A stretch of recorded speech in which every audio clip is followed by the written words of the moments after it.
নমস্কার বন্ধুরা, আশা করি সবাই ভালো আছো, সুস্থ আছো। আমিও ভালো আছি, সুস্থ আছি। সবাই ভালো থাকবে, সুস্থ থাকবে, মাঝে মাঝে চেক আপ করাবে, এটাই চাই। আমি চাই না আমার মতো তোমরাও ভোগো, তোমরা ভালো থাকো, সুস্থ থাকো, এটাই চাই। তোমরা আমাকে অনেক ভালোবাসা দিয়েছো, তার জন্য ধন্যবাদ। সবাইকে অসংখ্য ধন্যবাদ। আমাকে এইভাবে আমার পাশে থেকো, এটাই চাই। আর ডেলি ব্লগ দিচ্ছি আমি। ডেলি ব্লগ দেওয়া হচ্ছে না, দিব মানে রোজ। আজ থেকে ডেলি ব্লগ রোজ পাবে, চিন্তা করো না তোমরা। আমি কী খাবার খাচ্ছি না খাচ্ছি ওইসব ভিডিও নিয়ে। আর তোমাদের একটা কিডনি পেশেন্টের মধ্যে কমন বিষয় হলো ব্লাড দেওয়া, হিমোগ্লোবিন কমে যাওয়া, মানে রক্ত কমে যাওয়া শরীরে। এটা হবেই কমন, বাট ঠাকুর করে হয়, আমার হয়নি। আমার একবার হয়েছিল, বাট ব্লাড এখন আমার দিতে হয়নি 2.5 বছর থেকে। একবারও ব্লাড এখন ডোনেট করিনি, কারণ আমার 5.8 আসছিলো। তারপরেও মানে আমি দেইনি, মানে রিস্ক নিয়েছি, একটা রিস্ক। মানে তোমরা রিস্ক নিও না, কারণ আমার রিস্ক নিয়েছি এই কারণ আমার ট্রান্সপ্লান্টের রিপোর্ট সব করা হয়ে গেছিলো।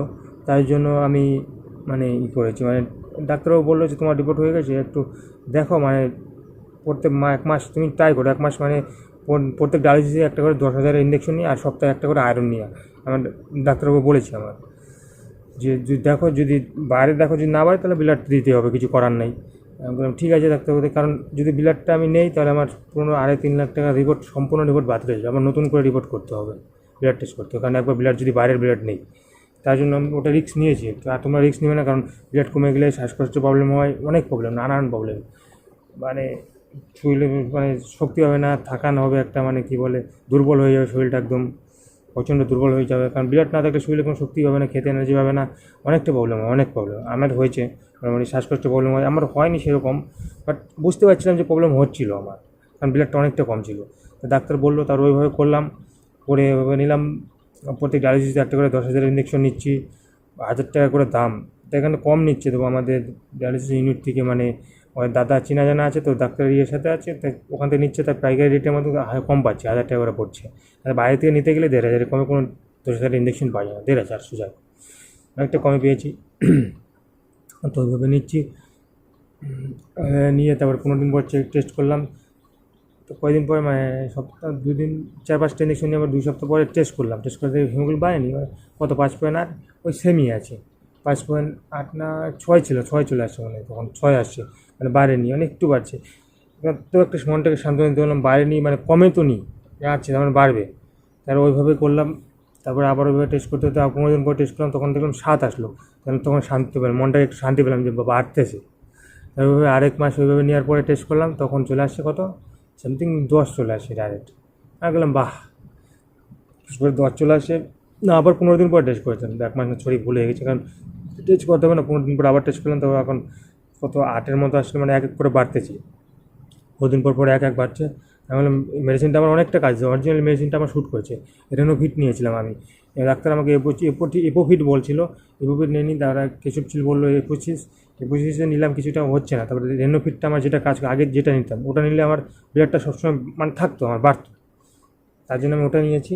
যার যেটা শ্যুট করে সেটা নেবে। অনেক রকম মেডিসিন পাওয়া যায়, এপোফিট, এপোসিস, রেনোভিট, অনেক রকম পাওয়া যায়, অনেক রকম আছে। আরও আমি এই করে ট্রাই করছি, নিয়েছি। তারপরে সপ্তাহে একটা করে মানে আয়রন নিতাম, করতে বাড়ছে আমার। 2 মাস পরে এখন আমার ব্লাড আছে কত, কালকে টেস্ট করালাম, 11.3 আছে, মানে অনেকটা। এর আগের মাসে ছিল 12.7 ছিল, কমে গেছে। কারণ এখন মেডিসিন 10,000টা বন্ধ আছে, এখন 4,000টা নিচ্ছি। আর 15 দিন একটা আয়রন নিচ্ছি, আর সপ্তাহে একটা 4,000 নিচ্ছি। তাই জন্য 10,000টা বন্ধ আছে। 10,000 মেডিসিন আমার ফ্রিজে পড়ে আছে এখন। আমাদের ফ্রিজ নেই, মানে মানুষের ফ্রিজ, আর ফ্রিজ, একটা ফ্রিজ নিতে হবে, ফ্রিজ নিয়ে আনি।